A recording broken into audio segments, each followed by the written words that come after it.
고백하겠습니다. 하나님께서 하십니다. 우리 한 번 더 고백하겠습니다. 기대가 됩니다.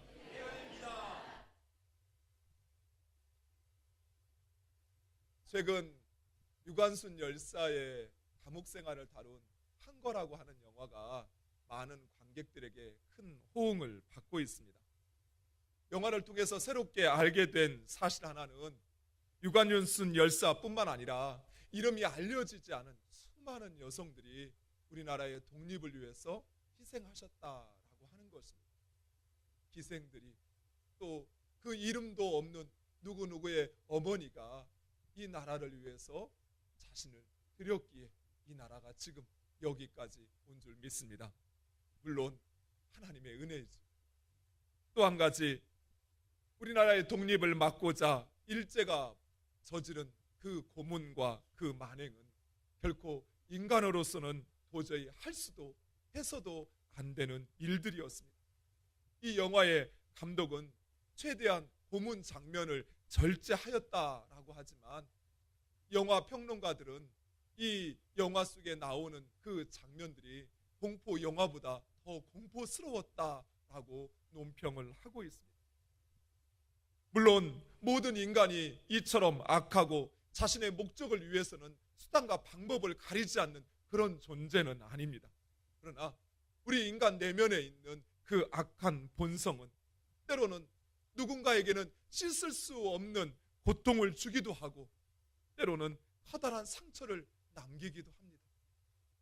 우리 기독교인들 역시도 우리 마음에는 선을 행하고자 하는, 하나님의 뜻대로 살고자 하는 그 의지와 열망이 있지만, 그러나 오히려 죄악에 길들여진 우리의 육신은 그 선을 행하지 못하고 도리어 악을 행하는 것을 보고는 합니다. 바울은 이러한 자신의 내적 갈등을 이렇게 고백하고 있습니다. 내 속 곧 내 육신에 선한 것이 거하지 아니하는 줄을 아노니 원함은 내게 있으나 선을 행하는 것은 없노라. 내가 원하는 바 선은 행하지 아니하고 도리어 원하지 아니하는 바 악을 행하는도다. 만일 내가 원하지 아니하는 그것을 하면 이를 행하는 자는 내가 아니요 내 속에 거하는 죄니라. 그러므로 내가 한 법을 깨달았노니 곧 선을 행하기 원하는 나에게 악이 함께 있는 것이로다. 내 속사람으로는 하나님의 법을 즐거워하되 내 지체 속에서 한 다른 법이 내 마음의 법과 싸워 내 지체 속에 있는 죄의 법으로 나를 사로잡는 것을 보는도다. 오라, 나는 곤고한 사람이로다. 이 사망의 몸에서 누가 나를 건져내랴. 이러한 고백이 바울만의 고백일까요? 아닙니다. 이 고백이 저에게도 있고 이 고백이 여러분에게도 있습니다. 그렇다면 인간은 처음부터 이처럼 악한 존재로, 또 그 마음은 있으나 그 행위는 악을 행하는 그런 마음과 행위가 다른 존재로 그렇게 창조되었을까요? 아닙니다. 하나님께서 인간을 창조하셨을 때 하나님은 그 인간을 보시기에 심히 좋았다라고 말씀하셨습니다. 창세기 1장 31절, 하나님이 지으신 그 모든 것을 보시니 보시기에 심히 좋았더라. 하나님께서 보시기에 심히 좋았다고 하신 이 모든 피조물 가운데 있는 그 인간은 아무렇게나 얼렁뚱땅 그렇게 만들어진 존재가 아닙니다. 이 인간은 특별히 하나님의 형상으로 만드셨습니다. 1장 27절에 하나님이 자기 형상, 곧 하나님의 형상대로 사람을 창조하시되 남자와 여자를 창조하시고, 하나님께서 남자와 여자를 하나님의 형상대로 창조하셨답니다. 즉 하나님은 남자와 여자를 특별한 존재로, 다른 피조물과 완전히 구별되어지는 하나님의 특별한 존재로 남자와 여자, 우리 인간을 창조하신 것입니다. 하나님의 형상대로 창조하였다라는 이 말은 인간이 하나님과 인격적인 교제와 소통을 할 수 있는 존재, 즉 늘 하나님과 동행하면서 하나님과 함께 거하면서 때로는 우리의 삶에 어려움이 찾아오면 그 하나님을 찾을 때 하나님은 언제든지 우리를 만나는 그런 존재로 우리를 창조하셨다라는 것입니다. 또한 하나님의 형상대로 창조하셨다라는 이 말은 하나님을 닮아 우리들도 자유롭게 생각하고 판단하고 행동할 수 있는 바로 그런 존재로 창조하셨다라는 것입니다. 또한 하나님은 이러한 인간에게 하나님께서 창조하신 그 모든 피조물을 다스리도록 하셨습니다.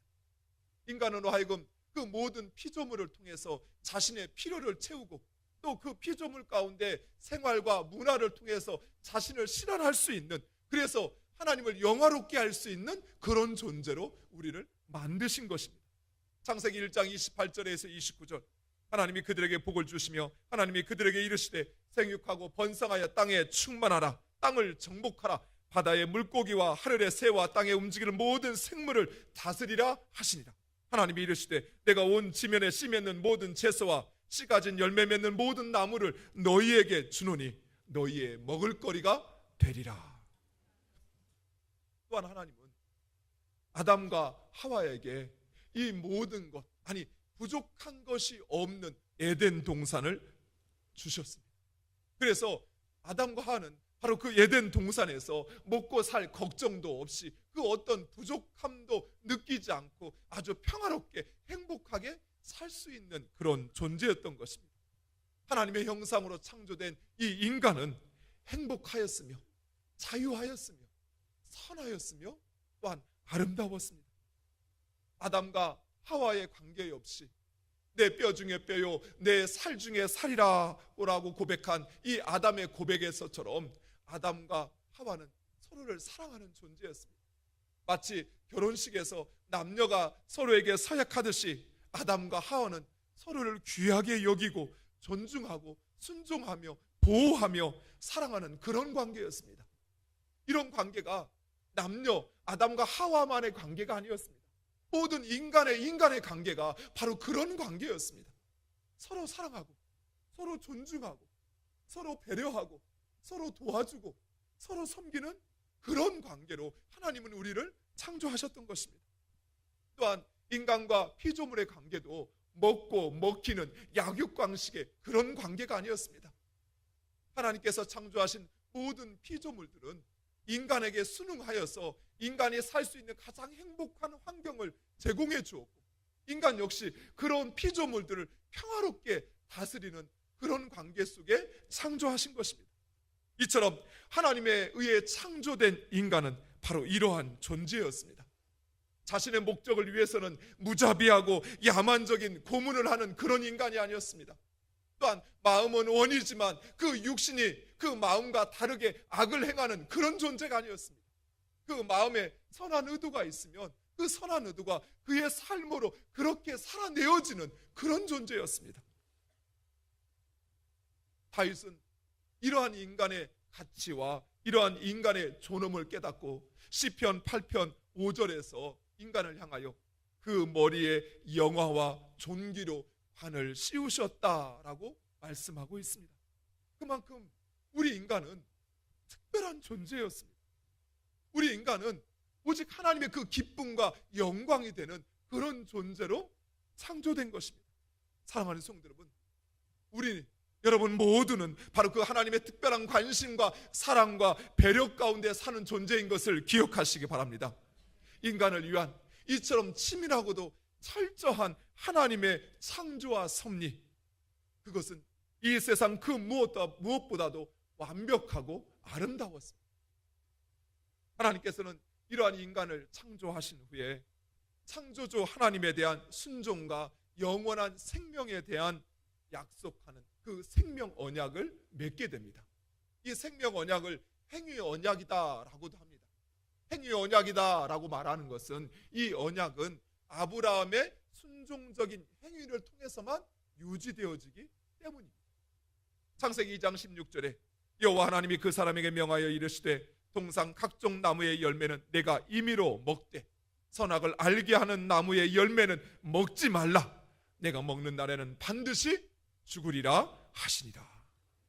여러분, 이 언약은 인간을 제한하거나 또는 인간에게 또 다른 어떤 부담을 지우기 위해서 주신 언약이 아닙니다. 하나님께서 인간에게 이 언약을 주신 것은 인간으로 하여금 하나님과 인격적인 관계를 맺고자 하시는 하나님의 배려였던 것입니다. 즉, 이 생명 언약은 인간으로 하여금 그 선악을 알게 하는 나무를 통해서 창조주 하나님을 기억하게 하신 것입니다. 그리고 그 하나님이 나에게 그 모든 것을 주셨다라고 하는 그 사실을, 그리고 그 하나님과 더불어서만 나의 생명은 유지되어지고 이 행복한 삶은 계속 보존되어질 수 있다는 사실을 인간으로 하여금 알게 하시기 위한 바로 그 수단이었던 것입니다. 그런데 이때 교만하여서 하나님으로부터 쫓겨난 그 사탄이 뱀을 통하여 인간을 유혹하기 시작합니다. 창세기 3장 1절, 우리 화면을 보고 함께 읽겠습니다. 그런데 뱀은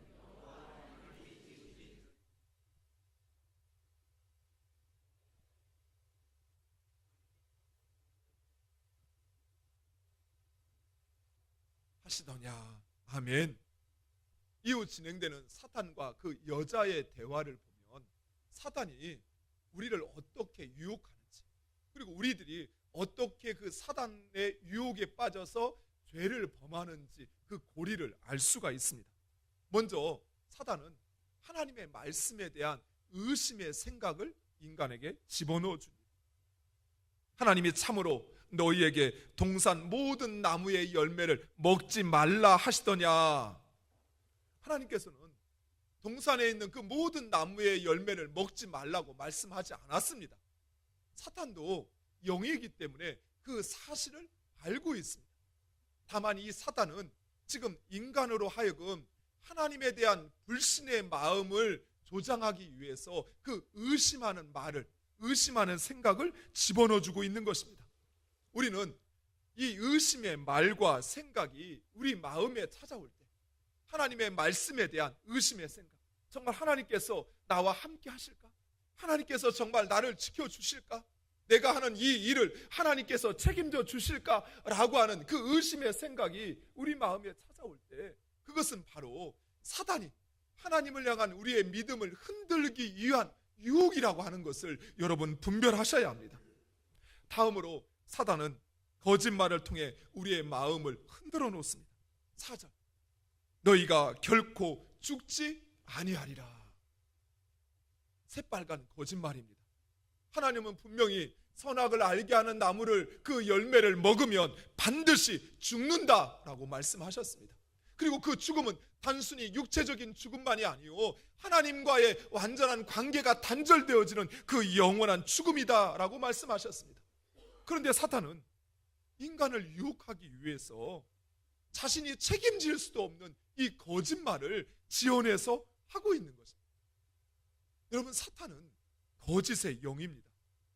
이 거짓의 영은 마치 우리를 위하는 것처럼, 마치 교회를 위하는 것처럼, 마치 그 일이 하나님의 나라를 위한 것처럼 우리에게 다가와서 거짓으로 우리를 유혹합니다.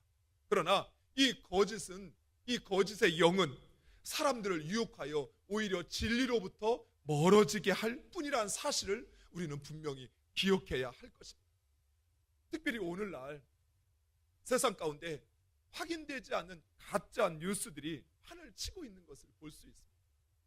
그 뉴스들을 듣다 보면 나도 모르게 분노가 치솟습니다. 그 가짜 뉴스를 듣다 보면 나도 모르게 때로는 그 두려움에 휩싸이게 됩니다. 그래서 그 마음 가운데 무엇인가 행하지 않고는 견딜 수 없을 만큼 우리의 마음을 그렇게 만듭니다. 그런데 사랑하는 성도 여러분, 우리를 분노하게 하고 우리를 두렵게 하는 것은 결코 하나님으로부터 온 것이 아니에요. 하나님께서 우리에게 주시는 것은 평안한 마음입니다. 하나님께서 우리에게 주시는 것은 소망이에요.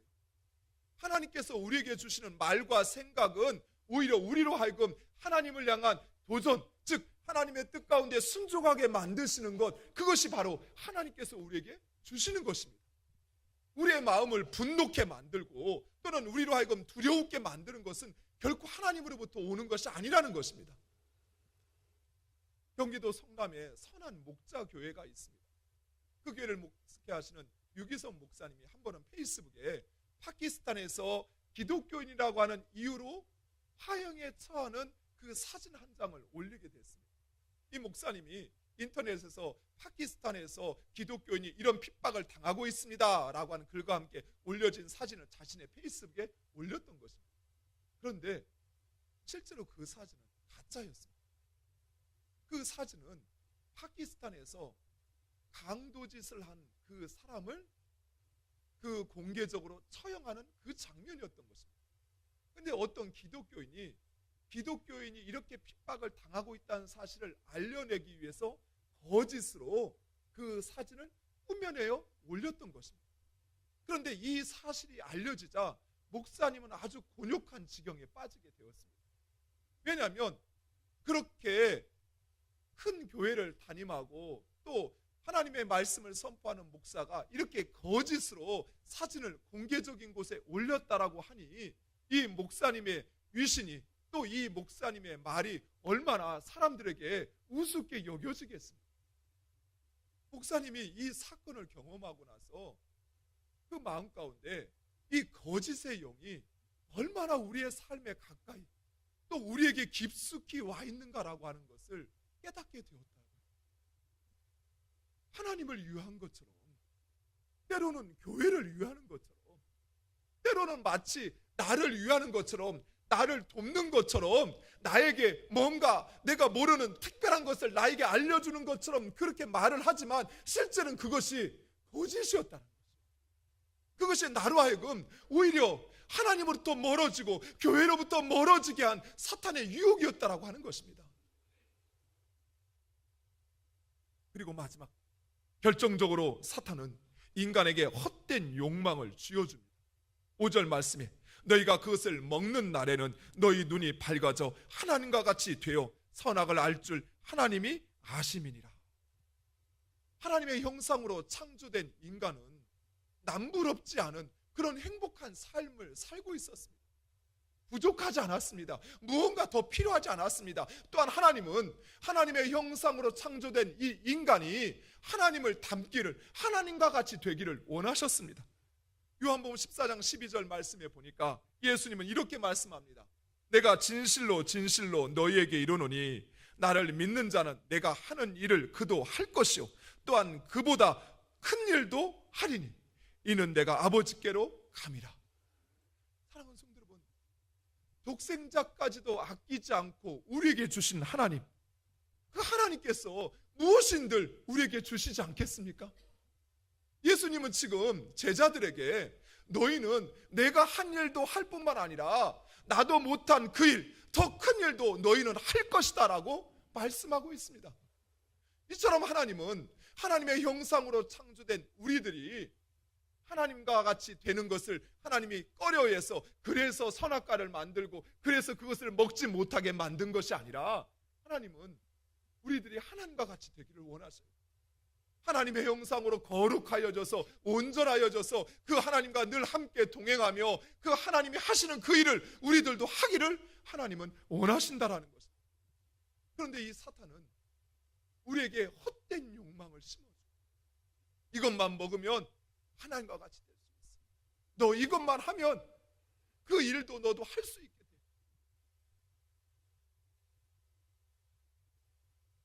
아담과 하와는 그만 하나님의 말씀, 그 약속보다는 사단의 이 의심의 말과 거짓의 말과 헛된 탐욕의 말에 유혹받아 하나님과의 언약을 파기하고 말았습니다. 하나님께서 먹지 말라고, 먹으면 반드시 죽을 것이라고 말씀하신 그 선악을 알게 하는 그 나무의 열매를 먹음으로 말미암아 그 언약을 깨뜨리고 하나님과 멀어지게 되었던 것입니다. 문제는 이 타락으로 말미암아 인간은 창조 때 하나님으로부터 부여받은 그 지위와 그 특권을 모두 다 상실해버리고 말았다는 것입니다. 무엇보다도 하나님은 인간을 하나님의 형상으로 만드셔서 언제든 그 하나님을 찾고 하나님을 만나고 그 하나님과 교제할 수 있는 그런 존재로 우리를 만드셨는데 이제 그 하나님의 형상을 잃어버림으로 말미암아 오히려 인간은 하나님 앞에 나아갈 수 없는, 하나님을 피하여 숨는 존재가 되어버리고 말았어요. 이 타락으로 말미암아 인간은 인간과 인간의 관계도 단절되어져 버리고 말았습니다. 사랑해서 아끼고 서로 배려하고 섬기고 내 몸처럼 여겼던 그 아내를 탓하기 시작해요. 그 다른 사람에게 상처 주는 존재가 되어버리고 말았습니다. 이제 남은 것이라고 하는 그 사람과 경쟁하는 관계밖에 남아버리지 않았어요. 피조물 역시도 인간을 경계하고 인간도 그 피조물을 하나님의 뜻 가운데 다스리기보다는 피조물을 소비하고 훼손하고 오염시키고, 피조물 역시도 인간으로 하여금 수고하는 존재, 어려움을 당하는 존재로 변질되고 말아버렸습니다. 그리고 인간은 그 모든 행복한 삶, 그 모든 안식과 그 영원한 생이 보장된 에덴 동산에서 쫓겨나고 말았습니다. 아담은 하나님의 형상으로 받은 그 모든 지위와 특권을 잃어버리고 만 것입니다. 그래서 어떤 이들은 인류의 조상인 아담과 하와를 원망하기도 합니다. 만약 아담과 하와가 그때 그 원죄를 범하지 아니하였다면 이처럼 고통스럽고 절망스러운 삶을 살지 않아도 됐을 텐데. 그런데 여러분, 최초의 사람인 아담과 하와만 실수를 하였을까요? 아닙니다. 우리는 늘 삶 속에서 아담처럼 이러한 불순종과 어리석은 삶을, 어리석은 실수를 범하곤 하고 있습니다. 하나님의 말씀을 듣고 그 말씀에 순종하기보다는 오히려 사람의 말에 우리의 마음이 좌우됩니다. 하나님의 말씀은 들으면 언제 빠져나가는지 모르게 내 마음속에서 잊혀져 버리고 빠져나가는데, 사람의 말은 왜 그렇게 내 마음에 콕 박혀서 잊혀지지 않는지 모르겠어요. 나에게 상처 주었던 말, 어떤 이들은 평생 동안 그 말에 붙잡혀서 그 사람과 온전한 관계를 맺지 못하고 그를 미워하고 그를 시기하고 질투하면서 살아가는 모습을 보게 됩니다. 하나님의 말씀은 매 주일마다 매일마다 읽고 듣건만 그 말씀은 내 삶에서 내 마음을 주장하고 내 삶을 주장하지 못하는데, 왜 사람의 말은 그 한마디에 내 온몸이 부르르 떨리고 그를 시기하게 되고 그를 질투하게 되고 그를 용서하지 못하는 그런 존재로, 마치 사탄의 그 말에 너무나도 쉽게 그 하나님의 약속을 배반하고 그 하나님의 말씀에 불순종했던 아담과 하와처럼 우리 역시 그렇게 사람의 말에 좌우되고 있는 이 현실. 누군가 나에게 와서 거짓말을 늘어놓음에도 불구하고 그저 내 듣기에 좋은 말 하는 것 때문에 그냥 그 거짓말을 들으면서도 그렇구나 그래 라고 인정하며, 때로는 그 거짓말로 인해서 다른 사람을 미워하기도 하고 받은 대로 되돌려주고 있는 우리의 삶의 모습. 때로는 내 뜻을 위해서, 내 목적을 위해서 서슴지 않고 거짓말을 지어내기도 하는 우리들의 모습들. 세상 것에 대한 탐욕과 정욕을 인하여 세상과 타협하기도 하고 세상에 물들어가는 바로 그런 우리의 모습. 그 모습이 아담이었고 그 모습이 바로 하와였던 것입니다. 그런데 사랑하는 성도 여러분, 하나님께서 그런 우리들을 용서해 주셨습니다.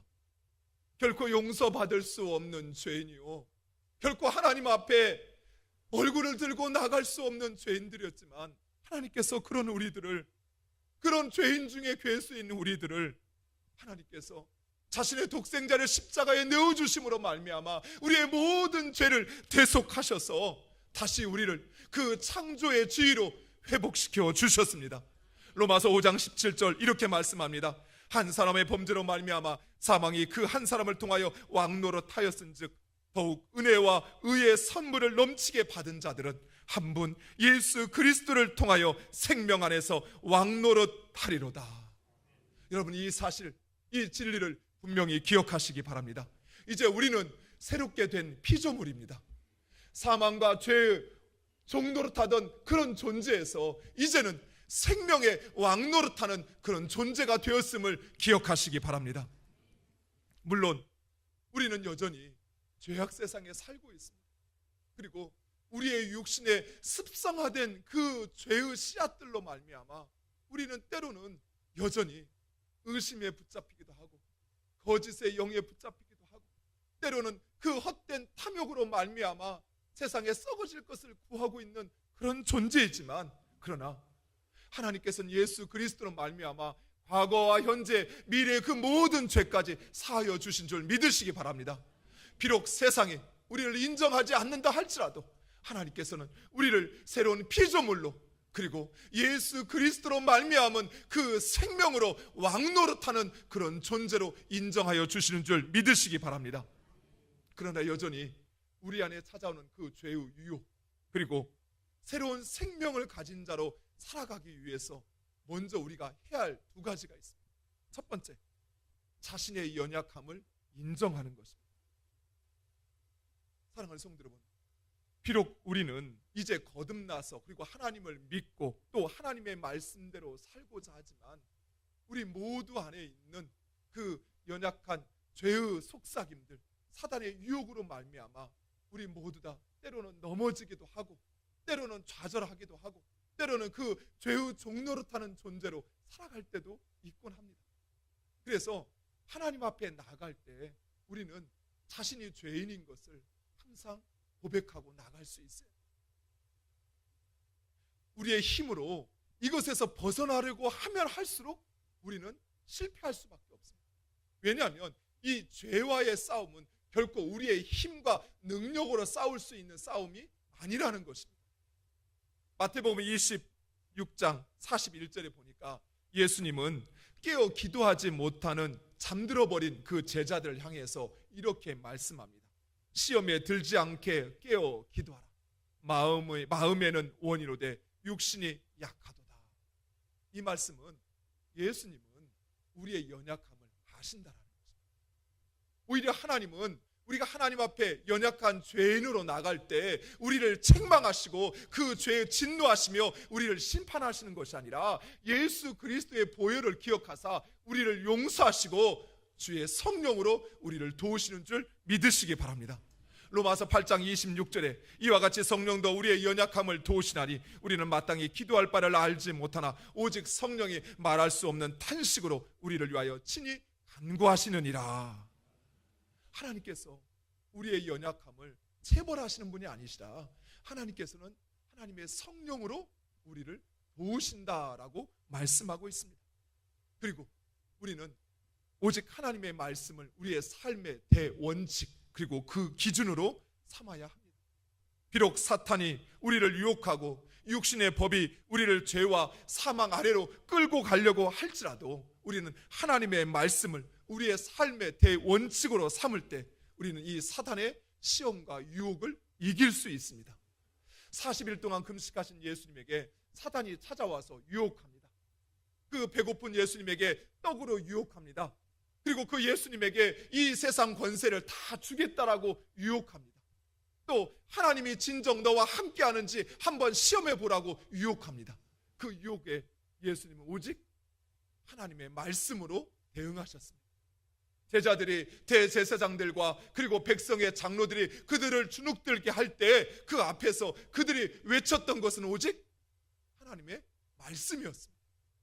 하나님의 전신갑주 중에서 우리가 이 사단의 유혹과 싸워 이길 수 있는 무기, 그 무기는 바로 성령의 검, 하나님의 말씀입니다. 오직 하나님의 말씀만이 우리의 삶에 찾아오는, 또 우리 안에 속삭이는 그 죄의 유혹을 뿌리치고 이길 수 있는 것입니다. 히브리서 4장 12절 이렇게 말씀합니다. 우리 화면을 보고 함께 읽겠습니다. 하나님의 말씀은 살아있고 활력이 있어 좌우의 날선 어떤 검보다도 예리하여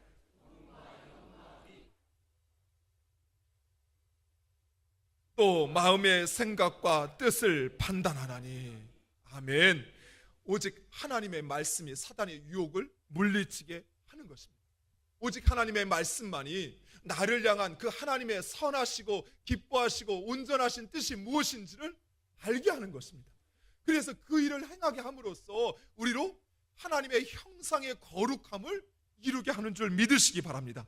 사랑하는 성도 여러분, 비록 아담과 하와의 불순종으로 말미암아 인간은 그 영광과 존귀의 지위를 상실하였지만, 그러나 하나님께서 우리를 사랑하사 예수 그리스도로 말미암아 우리를 다시 그 존귀의 자리로, 그 영광의 지위로 우리를 올려주신 줄 믿으시기 바랍니다.